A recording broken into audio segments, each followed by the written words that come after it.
So the last thing I'm going to talk about is discharging a lease. When a lease gets formed, it gets signed, and you form a lease, and hopefully your lease ends in completion. That's the happiest thing, and you have a happy completion or a happy ending.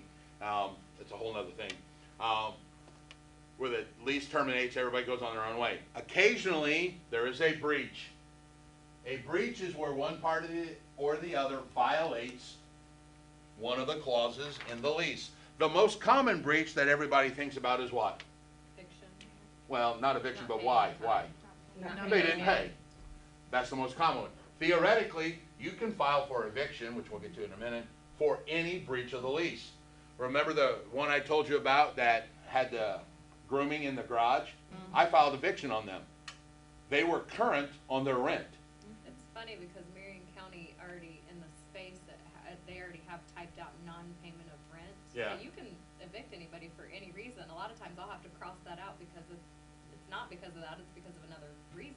Yeah, and that's exactly where I was going with this. When I evicted them in Wayne Township, the judge looked at me and goes, okay, so how far are they behind? I'm like, oh, they're current, Your Honor. He's like, they're current. I'm like, yeah, that's not why I'm evicting them. Yeah, it's very rare. I'm evicting them on the fact they're violating the zoning laws, and they could potentially get me a fine and in trouble, and they're violating. He's like, oh, okay. But he was shocked because that was his question. How far are they behind? One guy They're current. Just an asshole, and he couldn't take the fact that a young girl was his. I mean, he was just a disrespectful fucker. Oh, I couldn't stand him. Blood still boils, huh? Yeah. Yeah. Yeah, occasionally you get those. I got a buddy of mine owns Skyline Properties, and he's going through that right now. The tenant is just hard to deal with. He said she's still under a year's lease. I'm wanting to get rid of her just because because every time I talk to her, I feel like I lose 2 pounds because she's just stressful to deal with and all that. But you can actually evict a person for any breach in a lease. The most common one that everybody thinks about is non-payment, but you can anytime they breach. There are 2 solutions to the breach. The first one is called an actual eviction. An actual eviction is where the landlord evicts the tenant for some breach. Most notably, what do you want back as the landlord? You want the property back. You want to terminate the possession. So it's called for a suit for possession is the actual lease. You're trying to rescind. Now, when I told you I transferred all of those rights at the very beginning under a lease, when the lease terminates, all of those rights come back to me, so I own the property again in fee simple in its highest form that I had, all right? So I've transferred possession to them, I've transferred some control to them, I've transferred the quiet enjoyment. At the lease terminates, hopefully under good conditions, all the rights come back to me. If a breach happens, I have to go to court and get a judge to determine that they are in fact in violation for whatever reason. They then give me back my rights, and one of them is possession. All right? It's called, we can't use self-help in Indiana. We're not allowed to use distraint. Got to use the court system. All right? So you got to go file for an eviction, win the eviction, get them out, assess for damages, then sue for damages. All right? So it's always a court process. Now, just because I know there's a couple investors in here, you know you can waive your right to possession if the tenant's moved out. A lot of people don't know that, but judge won't tell you because he can't give you advice. But if you know in advance, tenant's moved out, and you want to waive your right of possession, I want to go straight to damages. So you make one court case out of it, but you've got to ask for it.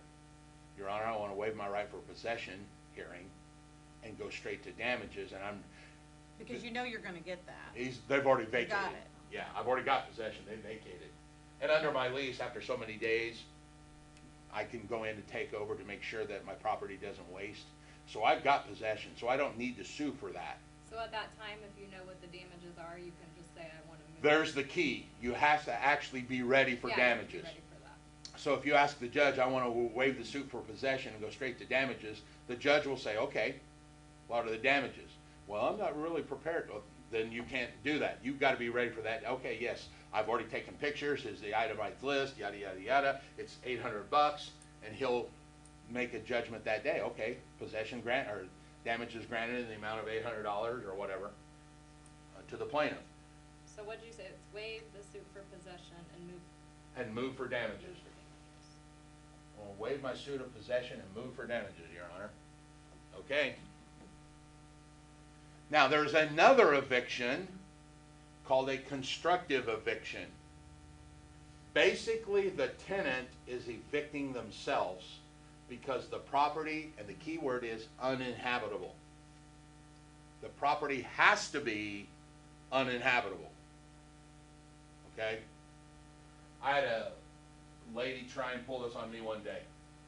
Went to court. He said, you know, what are you here for? He asked her, and she said, Your Honor, I want to claim constructive eviction. And I looked at her, I'm like, chick, you can't even spell constructive eviction, let alone know what it means. Who you been talking to? And the judge simply asked her one question. He said, are you living in the property? She said, well, yeah, I am, but I'm trying to find a place. He's like, nope, denied. Got to be uninhabitable. Most notably, it would be something to the effect of the heater goes out in the winter, the furnace, and you fail to fix it, and they can't live in that situation. They move out, so when you try and sue, they're like, no, you can't sue me because the property was uninhabitable. It's the presumption of habitability gone. So they are evicting themselves, so to speak. It's called constructive eviction. I've only... Can they sue for damages? Yes, they can then sue for reparations. Okay. And I'm sure, not that it's in the book, but you guys all heard of the 45-day letter, right? You know what that is? If you're a landlord, you better get it. Within 45 days of the tenant moving out, you have to send them a letter to tell them exactly how much damage is. Oh, yeah, yeah. Got to do it within 45 days. If you fail to do that, the judge can fine for the tenant and get all of their money back, even if they burnt your house to the ground. If you fail to send the letter. If you fail to send the letter. Within 45 days? Within 45 days. Okay. You got to send the letter, tell them exactly, I'm keeping $800 of your $900 because you did this and this and this and this, and here's $100 back. Thank you very much. If you fail to do that, they can then come to you and say, Your Honor, she didn't give me a itemized bill of my damages. She kept all my money. It's been 60 days, not heard a word from her. They'll file against you and you will lose. And you have to give all their earnest money back, or I misspoke, all the security deposit back, even though they may have done $900 worth of damages. The one kicker to that is they have to give you a forwarding address. That's what I was getting ready to say. It's Yeah. virtually impossible because when they move. They have to give you a forwarding address. So when I teach, one of the things I teach is to send the letter to the last known address, which is your address. Right. And then when you go get the mail, put it in your envelope, put it in your file. Don't open it. Keep that letter and put it in your file. That way you can say, Your Honor, I sent it, here it is. You want to open it and read it? Let the judge say, oh, okay, I guess they did send it. You know, you did a midnight move and didn't tell the landlord where you're going. How are they supposed to? The burden of finding them is not upon us, by the way. Right. If they didn't give us notice in writing where they're at.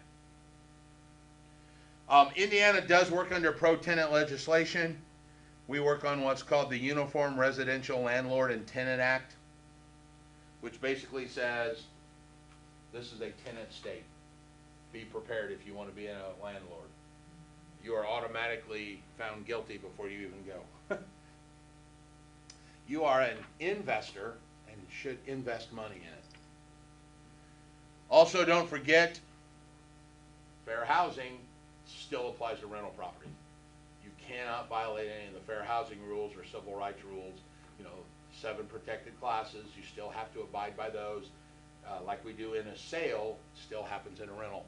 Same with lead-based paint, by the way. The lead-based paint form, which we haven't got to yet, you have to give to a tenant.